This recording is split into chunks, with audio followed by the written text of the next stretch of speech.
So we're going to be doing the topic of pressure. These are the notes that I linked in the email, so let's begin. So, these are two situations. One is pushing a drawing pin into a wall with the pointy end towards the wall, which is this example. So the pointy end is being pushed into the wall.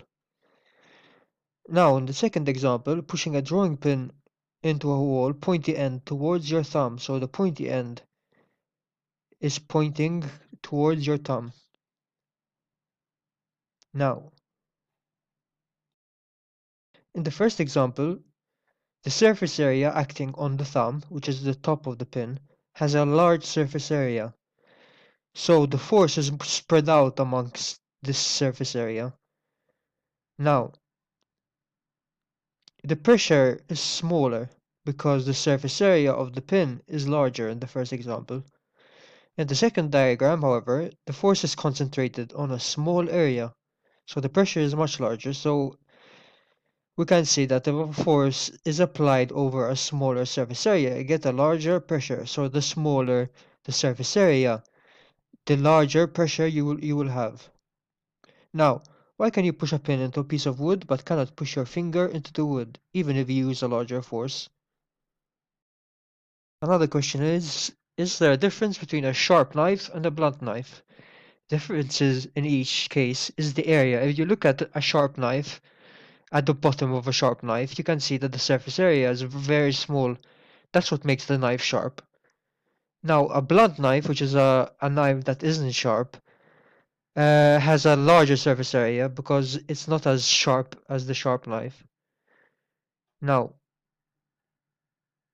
the point of the pin and the edge of the sharp knife have a small surface area. This means that a force acting over a small area gives us a larger pressure. So remember this: small surface area, large pressure. Small surface area, large pressure. Now,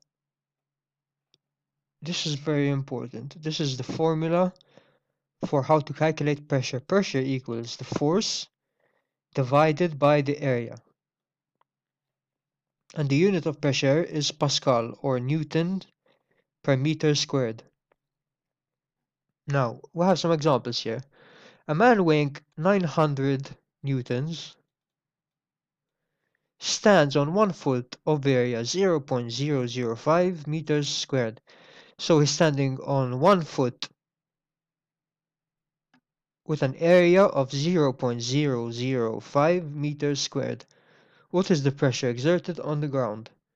So what he did was he used this formula. So he did P, which is pressure, equals force F over area. Now we know that the force is in newtons, so it's 900 newtons. So we put 900 where you have force. So 900 all over. He stands on 1 foot of area 0.005 meters squared.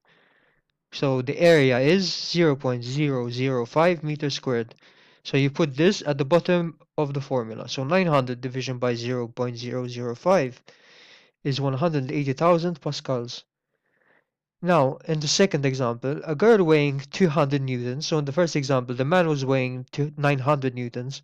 Now in this example, uh, a girl weighs 200 newtons, is wearing a stiletto heel. Okay, they're the high heels. This is a better picture. Okay, that's a stiletto heel. A girl weighing 200 newtons is wearing a stiletto heel of area 0.0001 meters squared. So you're seeing how much smaller the surface area is compared to the first one, the first example. So if she stands on 1 foot, find the pressure exerted on the ground. Now she weighs 200 newtons. So you put 200 newtons where you have the force in the formula. The area, as we said, is 0.0001 meters squared. So we put it where there's area over here. So we can say that pressure equals 200 newtons all over 0.0001 meters squared. And the answer is 3 million pascal. So you can see from the above examples, we can see that the man is heavier than the girl and so exerts a larger force. So he's giving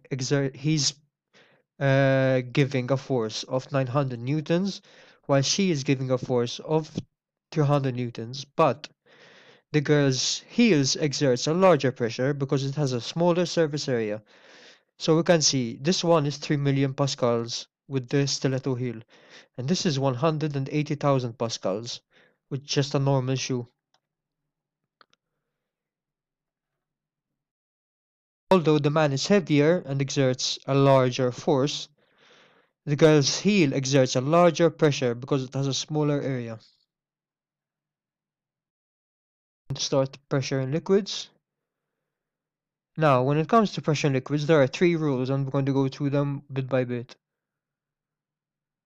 So, liquids transmit, which means give. Liquids give pressure, or liquids create pressure in all directions.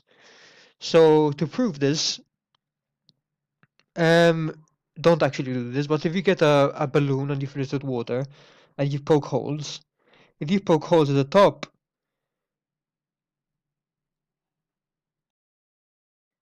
uh, basically, if you poke holes into this balloon, water is going to fly everywhere. So if you poke them at the top, the water goes up. If you poke them at the sides, the water goes sideways, and if you poke the balloon at the bottom, the water is going to shoot down. So this shows that pressure in water, which makes the water squirt out of the bag. So the reason the water squirts out of the bag is because of pressure. So pressure is acting in all directions, not just downwards, because you can see that the water is spraying out in all directions, not just pushing down. The second rule, so the first rule is that liquids create pressure in all directions. Now the second rule is pressure increases with depth. Now this is I have a pretty easy example that you can relate to. You know when you go swimming in a swimming pool and the deeper you go, the more your ears hurt. This is because that the pressure in a liquid increases as you go further below the surface of a liquid. So the deeper you go, the higher the pressure. Now, an example of this is if you get a can of cola, for example, or a can of water, whatever. I don't know why you'd have a can of water, but anyway. Uh, so if you get this can and you that's full and you poke holes in it, the lower the hole is, the farther the liquid is going to spray. So can you see that it's spraying the farthest, it's spraying the most? Now this is spraying, but it's dipping down at this, and this barely is shooting out.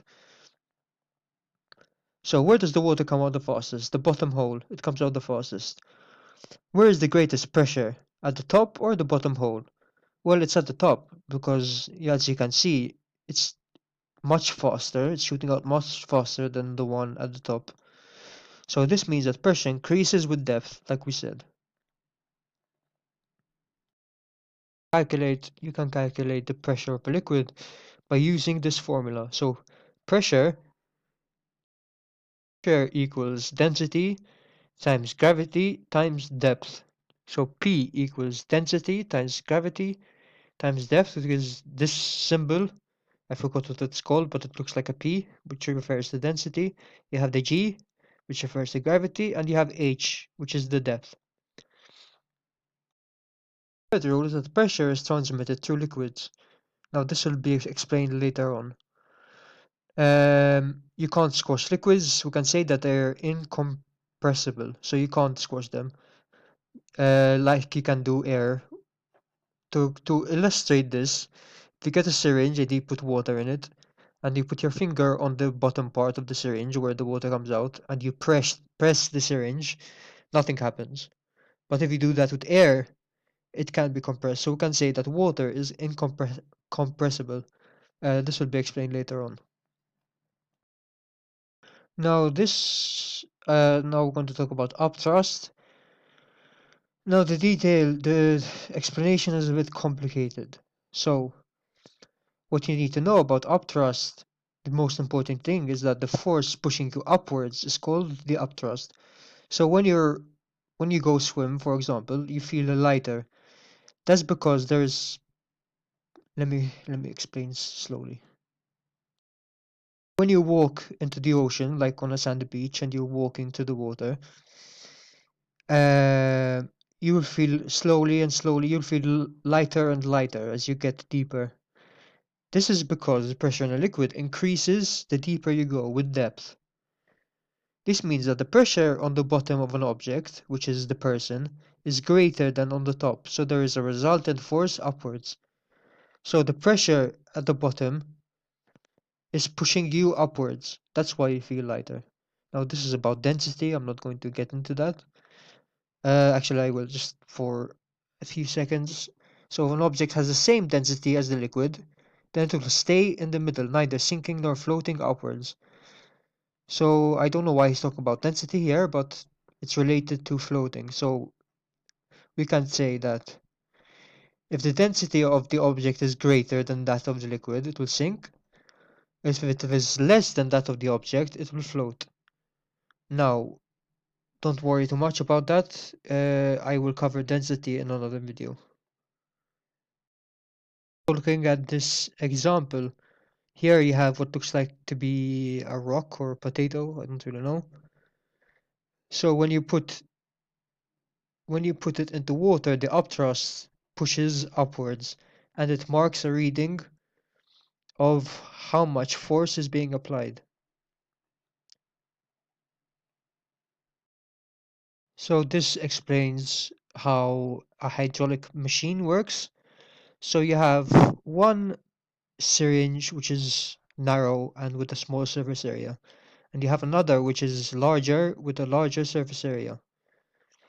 So on A, you're exerting a small force on a small surface area, but what you're getting is a large force on a large surface area. The force has been magnified, which means it's greater. That's basically how hydraulic machines work.